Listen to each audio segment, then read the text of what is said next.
Well, I'm back with the Traditions PA Flintlock,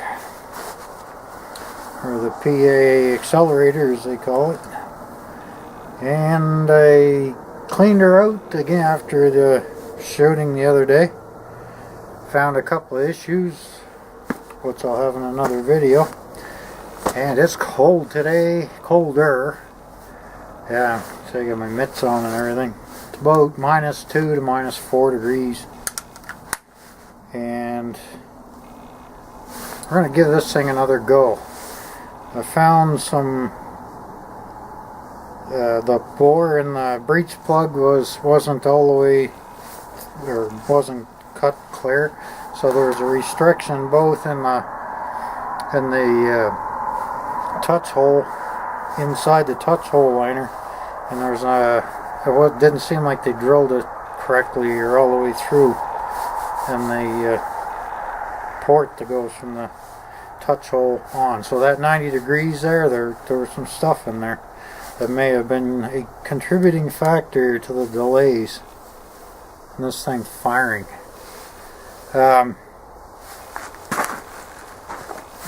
I hope it is anyway, because otherwise the gun's going to turn into quite a disappointment. I'm going to try a couple of different types of propellant today. One is the 777, which is also on the list of recommended powders. Now, 2002 is when the updated instructions are written for that gun. So I don't know if they changed it then or not. And the side of my face is seizing up already because it's cold out. Ever since I had that medical issue, it's taking its good old time healing here. But at least it's healing, so I'll look at the bright side. Oh, it wears me down pretty quick. And I got some copper plated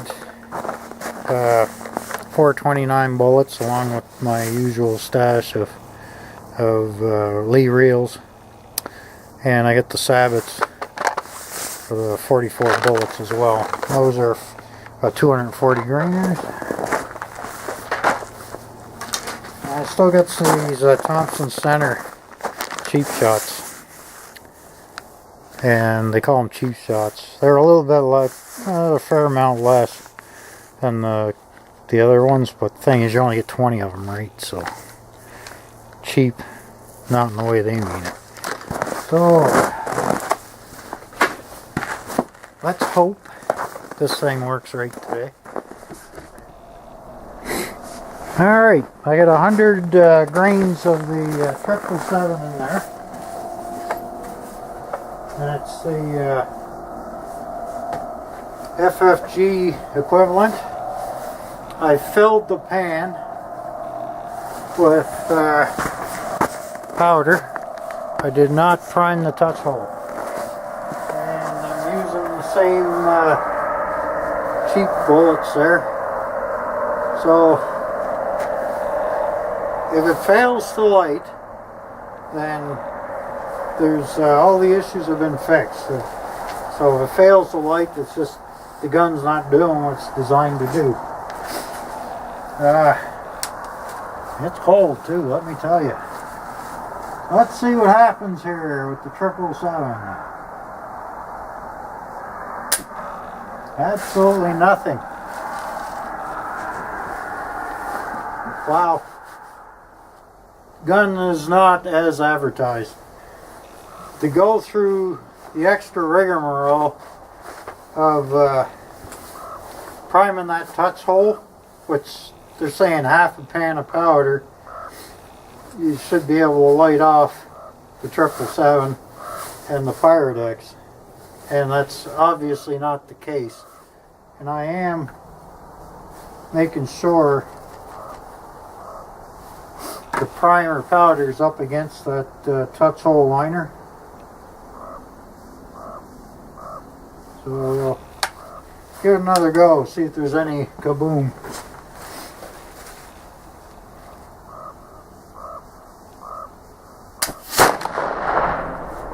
Well, there you have it.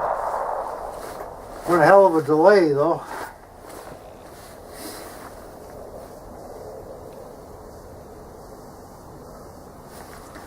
One hell of a delay, so looks like it doesn't smell near as good as Pyrex or black either.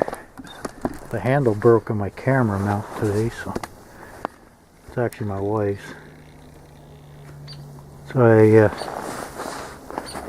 put a hole in the bottom, and I'll guarantee you that was from flinching. That's 100 grains of Pyrex.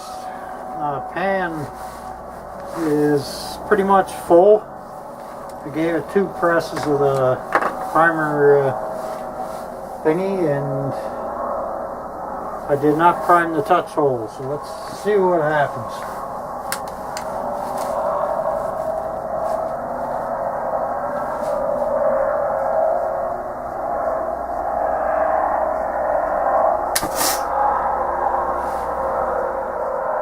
I did the traditional flintlock thing this time, and I put 10 grains of 4F. You could use 3F as well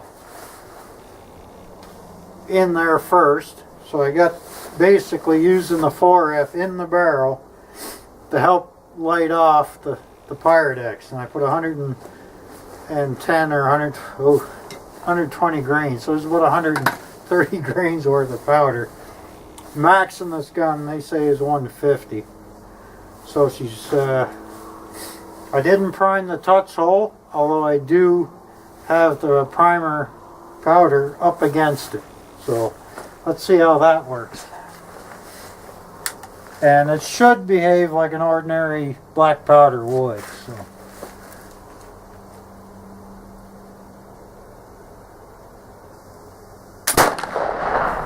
And it did.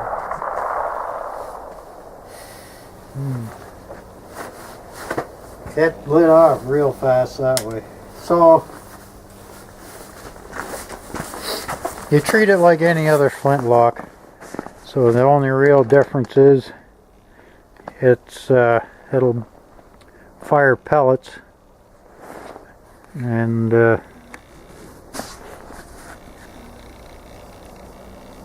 look at that. Right next to these dampened camera mounts are a pain in the ass in the cold all day. So I'm gonna have to tweak my sights a little.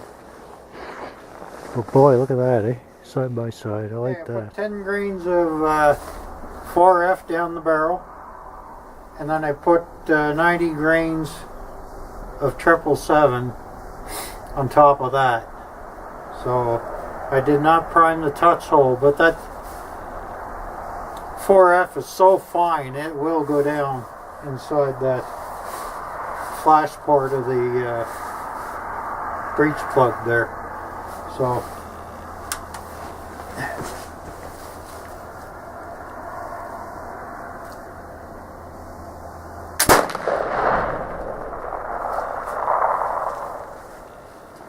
let's see what we did to the target.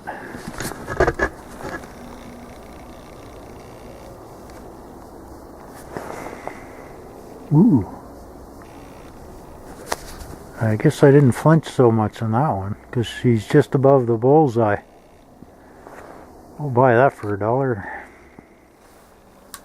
Okay, back to the 777. Barrel's been cleaned out. And I got one more of those El Cheapo bullets left. I pre-primed the touch hole and filled the flash pan. So see how that works.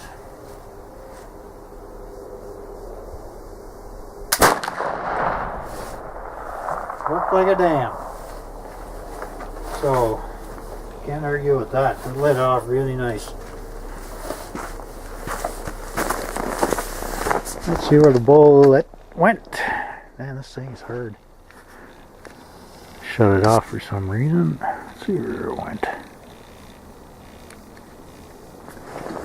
Little left of the bullseye. So I seem to like flinching left.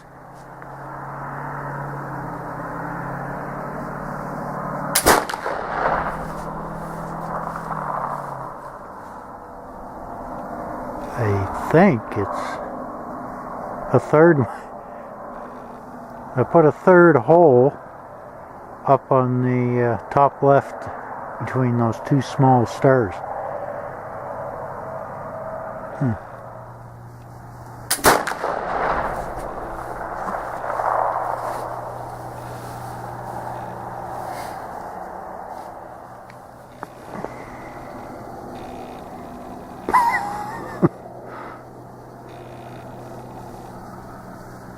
Not sure where that went. Might be it on the far right. That's a total disaster for a miss there.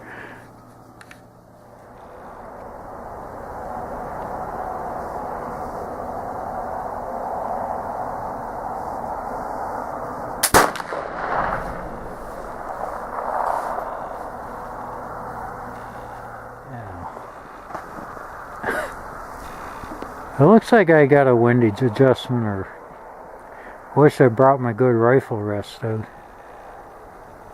The top left star there is where the bullet went, just on the bottom tip.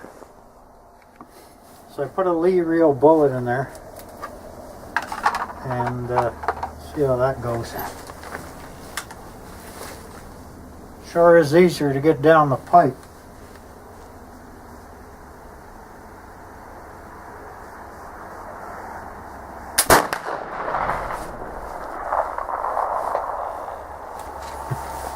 Love that echo. Yeah, we'll wade through the smoke.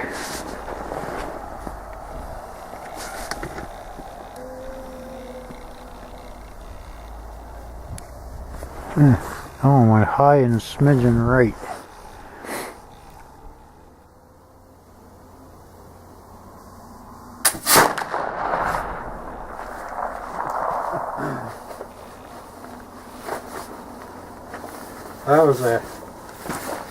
That was a huge delay. Let's see where that bullet went. I don't think the cold weather is helping my sabot situation at all. Ooh, top left star. Looks like I gotta lower that sight a little. Okay, I'm gonna try to show you the priming method I got here. I probably should have wiped that out.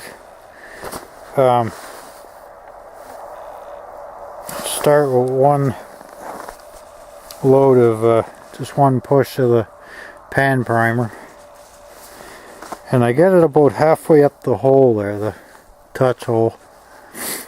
You can probably see that, and then I start tapping it in, but I don't want to tilt it all the way back. I tried that, and it'll just pile up over the touch hole. So this way you're kind of rotating it to the left as it fills up that touch hole. And it's a pain in the butt. If you don't do it this way, it usually takes about 2 to fill that touch hole up. If you don't do it this way, it just kind of piles into the hole and stays there. So just slowly let it feed itself into that touch hole. I think the best and the fastest way to do this is to hold 2 or 3 more. So in total you're using about 4 of those, or 5. And I'll just leave the frizzing up till I get over there.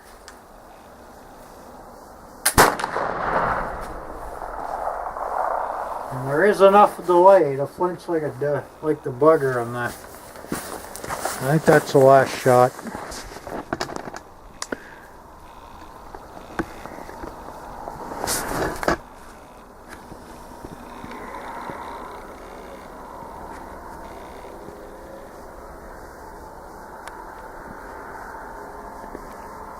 Top right, I guess. Looks like it went through there in the top right hand star. The biggest plus I can say about this gun is I got it on sale, so I didn't pay too much for it, although I did pay too much for it. It does not work as advertised. You cannot just fire it like any ordinary flintlock using substitute powders. The very best way of shooting substitute powders in this thing, I'm finding anyway, is pre-priming your chamber with 4F like you would any other flintlock. So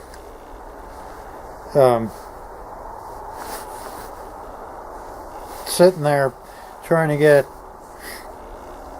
primer down inside that touch hole is bullshit, and as far as I'm concerned, it's a pain in the ass. It's a waste of time. This gun does not work as good as advertised. I'm thinking, if you're hunting with this, you're going to aim at the deer's head or behind its shoulder, and you're probably going to shoot it in the ass by the time that flash goes off and you flinch. So personally, I would not recommend this gun to anybody. I'm not even going to waste money on the I might down the road after the disappointment wears off. Black powder, it's the only way to shoot this. Probably with 2 or 3F black powder. The only real advantage of this is you can probably go up to 150 grains, but with that large touch hole, you're going to lose a lot of pressure out that anyway. This gun is a waste of money, so I would not recommend it. It's too bad. It's a nice looking rifle and everything, but it does not work as advertised at all. And I'm probably going to post a video before that on some of the other things I found wrong with it.